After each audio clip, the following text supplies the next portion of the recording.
You ever do that thing where you think about something and you tell yourself, all right, one more pass at this and then I'm done.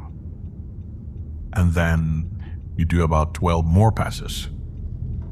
I do that. I still do that. Last week, I can't even remember what it was now, but there I was, 1:30 going, all right, last time. And it wasn't the last time, not even close. The thing about that, and this took me embarrassingly long to actually see. The thing about that is your brain isn't doing it for fun. Your brain genuinely thinks it's working on something. That's the part nobody tells you. When you're laying there at 2 a.m.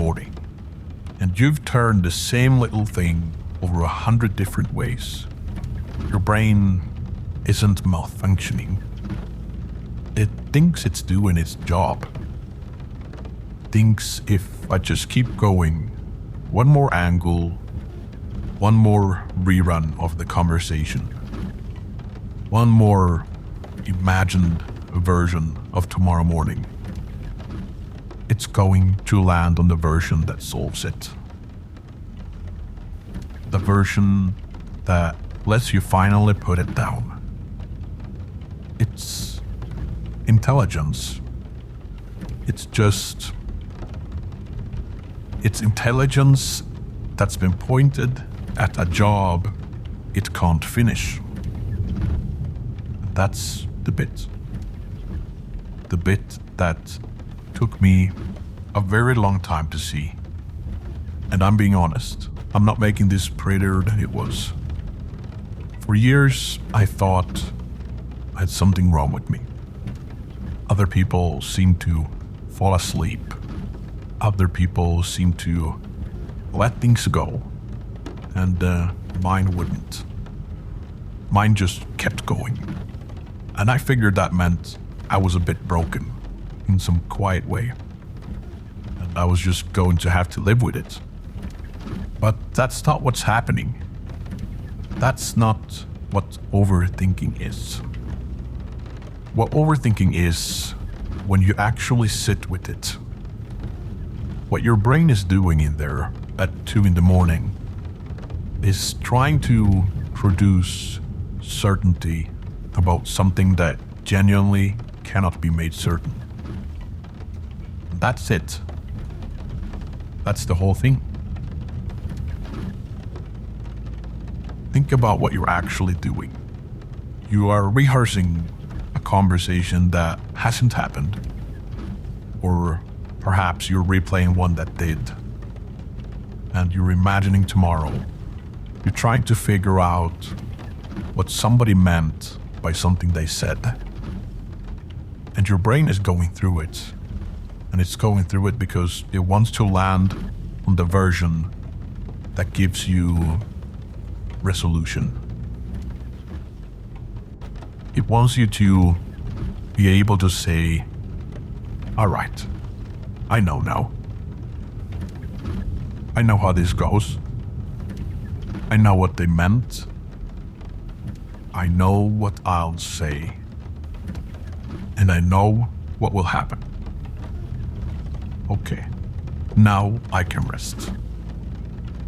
And the cruel little joke of it is that most of the things your brain is chewing on at 2 a.m, you cannot know. You genuinely cannot. You don't know what they meant. You don't know how tomorrow goes. You don't know if it will work out. You don't know what they're thinking. You don't know. And your brain hates that. It hates not knowing. So it keeps growing. It thinks if I just run the thing one more time, I'll find the answer. The way you might keep checking a drawer for keys you know full well aren't in there. Just one more look. Maybe this time. So when people tell you, just stop thinking so much, just relax, and they always say it with such, such breeziness about it, that always made me a little angry actually. Because you're not choosing to think. Nobody chooses that. Your brain is doing what it thinks is a job. The question isn't, how do I stop overthinking? The question is, what is my brain actually trying to do in there? And is it trying to do something that's even possible? Because if it isn't, if what it's chasing genuinely cannot be caught, then it's not going to stop. It can't stop. There's no version of the thought that resolves. So it just keeps going. And the way out of it is simple to say, but it takes a while to actually feel it. The way out is not thinking harder, or thinking less, or breathing or counting backwards from 100. The way out is to genuinely in your body accept that some things just cannot be known in advance. So when that actually lands, like really lands, not as an idea you nod at, but as a thing you feel, your brain quiets down. Not all at once, but slowly. The way a kettle goes off the boil. Because the brain is incredibly practical, actually. It doesn't keep working on something it knows can't be done. It only keeps going when it thinks the answer is just one more pass away. So, take the answer away. Tell it honestly. There isn't an answer to find here. The thing about tomorrow, I cannot know. The thing about what they meant, I cannot know. The thing about whether I made the right choice, I will not know in advance. I'll only know later. That's just the shape of it. And the brain, and this nearly made me laugh when I worked it out, the brain goes, okay then, and it just slows. Simple as that. Because it never wanted to keep you awake. He wasn't trying to torture you. He was trying to deliver you the answer the whole time. I think that's what people miss about overthinking. They treat it like an enemy. Like there is something wrong with them and they need to fight it down. But your brain has been on your side the whole time. It's just been giving an impossible task, and it's too loyal to put it down. So the work isn't fighting your brain. The work is just being honest with it. Telling it that this question doesn't have an answer I can find from in here at 2 a.m.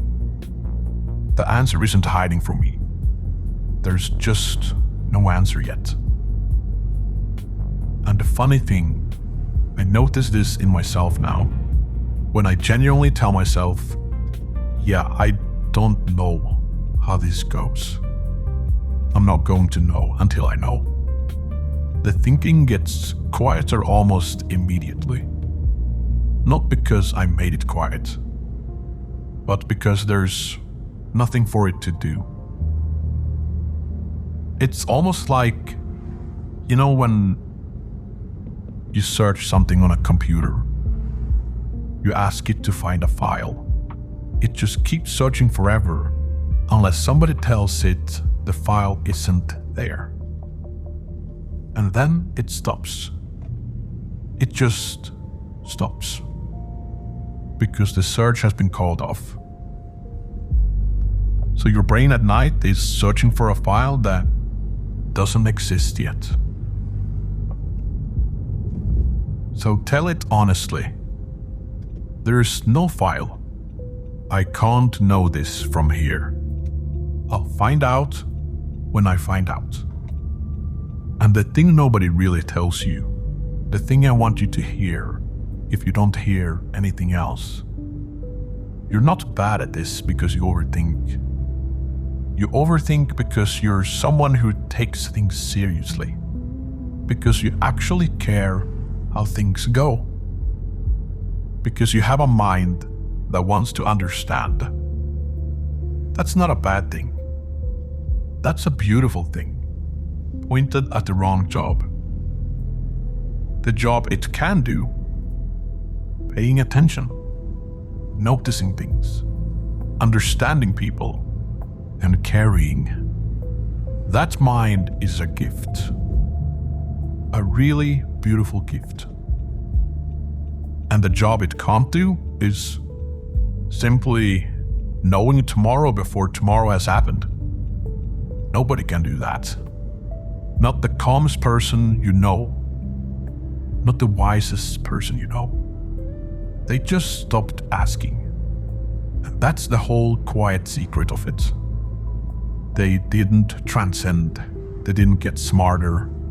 They just worked out which questions had answers and stopped putting the other questions to their brain like coins in a machine that doesn't pay out. You can do that. Anyone can. It just takes just being honest with yourself about what's actually knowable from where you're sitting. And then your brain, this beautiful, exhausted thing that's been working overtime, trying to keep you safe, gets to rest. Finally. Because you stopped asking it to do something it was never going to be able to do. It was never that you were thinking too much. It was that you were trying to know something that just simply couldn't be known yet. And that's a different problem entirely. I think that's about it. That's all I wanted to say.